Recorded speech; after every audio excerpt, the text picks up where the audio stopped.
반갑습니다.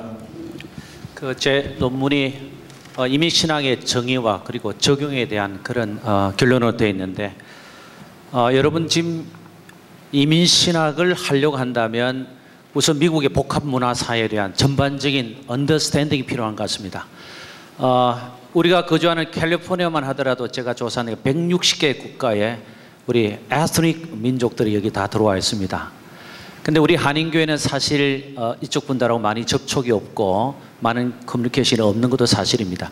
제가 살고 있는 오렌지 카운티만 하더라도 한 몇몇 우리 코리안 아메리칸 패스터들이 우리 라티노 형제들에게 자기 교회에 그 스페이스를 제공해주고 그곳에서 지역교회를 만들고 라티노 형제 교회를 만드는 그런 장면을 제가 몇 번 현장 확인을 했었습니다. 미국의 복합문화를 이해하지 않고는 이민신학이 정립 안 되는 것 같습니다. 그 미국 복합문화가 뭐냐면 다양한 문화죠.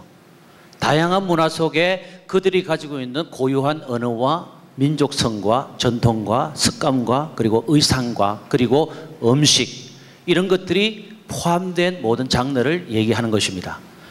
이렇게 다양한 사람들이 모여 있는 곳에서 우리는 또 하나의 소수민족으로 살아가고 있는 우리 현장이 바로 코리안 아메리칸 필드 아니겠습니까? 그것을 두 가지로 분류하는데, 하나는 이민교회 현장이고 또 하나는 이민사회 현장입니다. 근데 이민교회는 이민자들이 세운 교회고, 이민사회는 이민성도들이 현장에서 일하고 땀 흘려서 비즈니스 하는 곳이라면, 결국 미국 복합문화 속에서의 이민교회와 이민사회의 장르는 결코 동떨어질 수 없다는 겁니다. 하나로 말씀드리면 하나의 몸체처럼 붙어 있다는 겁니다. 그런데 실제적으로 이민신학을 연구하는 그 정의를 내리는 그 범주를 보면 실제로 이런 것이 많이 고려되지 않고 우리들끼리의 얘기들, 우리 민족에 대한 얘기들, 우리의 음식 얘기, 우리의 정서, 우리의 습관, 우리의 문화, 우리의 언어에 대한 얘기를 하게 되면 결국은 하나의 마이너리티 그룹의 아주 약한 공동체로 보기에 쓰지 못한다는 것이 약점으로 남아 있습니다. 자, 그러면 이 이민 복합 문화 속에서 정말 어떻게 이민신학을 정립할까, 이제 그런 고민을 좀 해보게 되는데요. 실제적으로 우리 구약이나 신약에 보면 이민자들의 얘기와 많은 내용들이 들어 있습니다. 근데 참 불행하게도 지금까지 하와이 우리가 1903년도 1월 23일 날 하와이 몰로카이 농장에 딱 떨어져서 첫 번째 예배를 드린 사람이 김희재 전도사님인데요. 김희재 전도사님이 누구냐면 인천 내리감리교회 첫 번째 파송 선교사입니다. 여러분들, 이것이 1621년도에 메이플라워 1을 타고 프리모스에 도착했던 이 청교도 숫자하고 같습니다. 아주 하나님께서 놀랍게 역사하시는 거죠. 그런데 인천 내리교회 감리교인들이 103명 중에서 모두 60명입니다. 60명을 교회에서 파송하는 겁니다. 하와이에 선교하라고 파송했습니다. 그러니까 언론 보면 이민사 보고 한국 민족의 대이동이고 첫 번째 먹을 것이 없어서 그냥 하와이 땅에 도착했다라고 얘기할 수도 있겠지만, 사실 영적으로 보나 성경적으로 보나 신학적으로 볼 때는 분명한 하나님의 섭리가 있어서 하와이 몰로카이 농장에 도착하자마자 김희재 전사를 중심으로 눈물을 흘리면서 그들이 시작한 것이 바로 하와이 지금 연합감리교회 전신이 아니겠습니까? 그래서 그 교회 역사를 보면 이민자의 역사요, 이민자의 기초요, 그리고 이민자의 모든 과정이 다 되어 있습니다. 자, 이런 관점에서 볼 때 이런 분들이 이제 1세대가 지나고 그 다음에 2세대가 지나면서 많은 하나님의 사람들이 많이 배출되었습니다. 왜냐하면 그 당시에 같이 왔던 여성분들 중에 아주 인텔렉츄얼한 여성들이 많았습니다. 다시 말하면 선교사들로부터 배웠던 영어, 그 다음에 성경 지식을 통해서 이분들이 와서 주일학교 교육을 굉장히 공헌하고 이렇게 봉사를 많이 했습니다. 그 관점에서 하와이 현재에서는 문대양 대법원장도 나오시고요. 제가 쓴 그 이민신학 책에 보면 수많은 2,3천 명의 그 우리 코리안 아메리칸의 유명 인사들이 나와 있는데 바로 그들이 흘린 땀과 눈물과 헌신 때문인 줄 알고 있습니다. 그런데 1세대가 지나가고 2세대가 지나가는 건데 항상 부딪힌 것은 바이컬처 문제였고 바이링글 문제였고, 지금도 LA나 각 지역에서 계속적으로 우리의 패러다임에 대해서 공격을 하고 과정을 아프게 하는 것이 다음 세대를 어떻게 할 것인가. 그리고 현재 가지고 있는 이 바이컬처럴, 바이링글, 그리고 프로스펙티브 이런 관점에서 과연 이걸 어떻게 묶을 것인가 생각하다 보니까 이제 하나의 결론이 이런데 뭐냐면 이것을 신학적으로 정립을 해야 된다는 그런 얘기입니다. 그럼 신학적으로 어떻게 정립해야 되냐면 먼저 성경적 분석이 분명히 나와야 되고, 두 번째 소셜 애널리시스, 사회적 분석이 나온 가운데서 이 두 가지를 가지고 분명히 어프로치하고 적용해야 되는 것이 바로 이민신학의 범주라고 생각합니다. 우리가 살고 있는 이 캘리포니아 땅에도 우리 라토니 형제부터 시작해서 아프로 아메리칸부터 시작해서 우리 캄보디아 사람들, 여기도 선교사 여러분 와 계시는데 인도 사람들 이런 분들이 많이 와 계시는데요. 사실 그분들을 구체적으로 연구하고 분석하지 않고는 우리의 신학이 과연 나올 수 있겠는가? 제일 중요한 건 우리의 코리안 아메리칸 티알라지를 만들어야 되겠지만 유럽 주변에 흩어져 있는 우리 타민족의 문화를 분명히 알고 분석하지 않은 상태에서 과연 우리 이민신학이 정립될 수 있겠는가? 여기에 하나의 클루가 던져지게 되는 것입니다. 자, 이런 관점에서 볼 때 이민신학은 성서적으로 그리고 사회학적으로 분명히 분석이 돼야 되고, 그 분석한 것을 집대성해야 되고, 그 집대한 것을 우리 이민사회 현장과 이민교회 현장에 적용해야 하는 것이 바로 이민신학이 아닌가 그런 생각합니다. 지난번에 라티노 형제들하고 같이 우리 같이 모임을 한번 했는데요. 그들이 우리들에게 바라는 것은 그렇게 어려운 과제도 아니고 큰 질문도 아니었습니다. 자기들이 대화할 때 같이 좀 대화해주고, 자기들이 찬양할 때 같이 찬양해주고, 가끔씩 필요할 때마다 성가대를 조금 교환해주고, 목사님들 스위치 좀 해서 그들의 통역자가 있으니까 그분들을 통해서 서로의 언어를 배우고 문화를 배우고 나가는 것이 좋지 않겠는지 이런 제안을 제가 받은 적이 있습니다.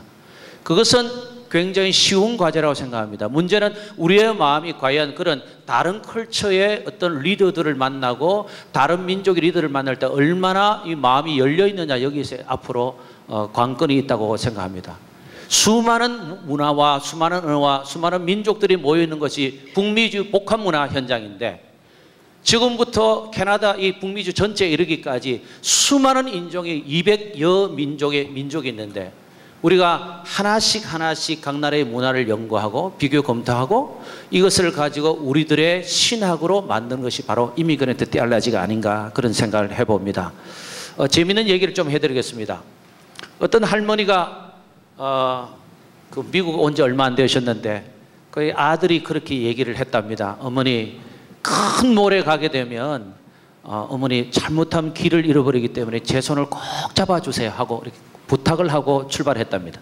근데 어머님이 갑자기 너무나 큰 몰이었으니까 막 구경하다 보니까 아들이 손을 놓쳐버렸어요. 그런데 그 전에 그 아들이 한 얘기가 있습니다. 어머니, 미국에는 excuse me가 굉장히 잘 통하거든요. 그래서 혹시 길을 잃어버렸을 때 excuse me를 조금 얘기를 좀 해주면 됩니다. 여기를 몇 번 반복을 시켰어요. 그러니까 excuse me, excuse me, excuse me 이렇게 했답니다. 근데 막상 손을 딱 놓고 나니까 갑자기 기억이 안 나더니 뭐라고 했는지 기억이 안 나더랍니다. 그래서 길 가는 할머님이 어떤 젊은 젠틀맨의 손을 이렇게 잡고 kiss me, kiss me 그랬답니다. 그랬더니 what 하면서 막 도망가더라는 거죠. 여러분, 이게 이민 야사가 아니겠습니까? 우리들의 아픔이 아니겠습니까? 영어를 못해서 못하는 게 아니죠. 문화를 몰라서 모르는 게 아니라 적응 단계에 이렇게 어렵다는 겁니다. 그런데 이것이 바로 미국 복합 문화의 언어적인 문제와 민족적인 문제와 문화 문제가 실제적으로 이제 걸려 있는데, 이 문제를 그럼 과연 어떻게 할 것인가? 지금까지는 이 문제를 let them go 했습니다. 나름대로 부분적으로 수정하고 보완했지만 사실 하나의 책자를 만든 적도 없고 본격적인 심포지움 한 적도 없고, 그리고 이런 이민시란 장르를 가지고 한번 집대성 한 적이 없었습니다. 위에 선배 목사님들, 교수님들이 신문지상에 난 여러 가지 아티클들이 많이 있습니다만 그것은 다 하나씩 다시 다 이렇게 떨어져 있는 거고, 하나로 이제 모아서, 그럼 이것을 어떻게 하고 싶으냐 하면 이것을 모아서 사회학은 사회학으로 어프로치하고, 설교학은 설교학으로 어프로치하고, 윤리는 그리고 문화선교학으로, 상담학으로, 기독교 교육학으로, 그리고 구약과 신약 이 성서신학으로, 그리고 정말 이민 목회자들이 많이 모였습니다만은 목회자의 눈으로 바라보는 이민신학이 과연 뭔가, 이 부분에 대해서 전반적으로 비교 검토해서 하나의 새로운 신학을 만들어내는 과제의 자리가 바로 이 자리가 아닌가 그런 생각을 해봅니다. 그러므로 이런 복합 문화 속에서 이제 마지막 해야 될 게 뭐냐면 정말 관계를 잘 설정하고 이 관계 속에서 서로가 유기적인 관계가 돼야 된다는 겁니다. 이 관계가 형성되지 않으면 어떤 일도 못하는 것 같아요. 저는 이 심포지움을 준비하면서 자유와 보수의 신학자들은 두루두루 섭렵하면서 지금 만나고 있습니다. 실제로 그렇습니다.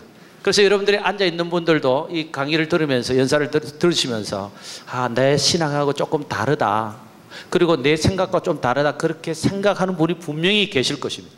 재미있는 에피소드를 하나 말씀드리겠습니다. 제가 명동 칼국수에서 여러분 모셔가지고 이제 서로 인사를 시켜드렸거든요. 여러분, 저는 LA 온 지 1년밖에 안 됐으니까 저는 당연히 모르는 거 다 아시죠? 이랬더니 딱 아들이 처음 뵙겠습니다. 그래요. 제가 깜짝 놀랐습니다. 아니 여기 20년 이상 되신 분인데 처음 뵙겠다느냐. 보니까 보수주의하고 자유주의가 한 번도 만난 적이 없더라고요. 근데 저는 그때 밥 먹으면서 많은 생각을 했습니다. 주님, 제가 이 역할을 해야 되겠군요. 정말 보수면 얼마나 보수가 되며 자유면 얼마나 자유되겠냐. 중요한 것은 정말 우리들의 얘기인, 이 이민자들의 얘기인, 이민교의 아픔과 꿈이 담겨지는 이 얘기들, 그리고 우리들의 얘기를 신학화하는 작업의 과정 속에서 보수자의 신학자가 어디 있으며 자유주의 신학자가 어디 있겠습니까? 이런 관점에서 제가 두 번째 다시 한번 대접을 했습니다. 여러분, 연구소장 하니까 돈 많이 듭디다. 밥 사는 돈에. 그런데 고마운 게 하나 있습니다. 두 번째 만나서 상견례 했을 때는 이미 전에 만나셨잖아요. 안녕하세요. 다시 만났군요. 여러분, 여기서부터 관계가 이루어집니다. 바로 이 관계의 내용이 이민신학의 범주에 그리고 내용에 들어가게 되겠습니다. 여러분, 바로 이것부터 시작해서 이민신학이 출발되지 않겠습니까? 바로 이런 복합 문화를 뛰어넘는 새로운 관계의 신학, 그리고 우리들의 아픔과 비전과 꿈을 함께 쉐어하고 나눌 수 있는 그런 신학, 이 신학이 바로 이민신학으로 여러분들 발표해 드립니다. 감사합니다. 하나님께서 저녁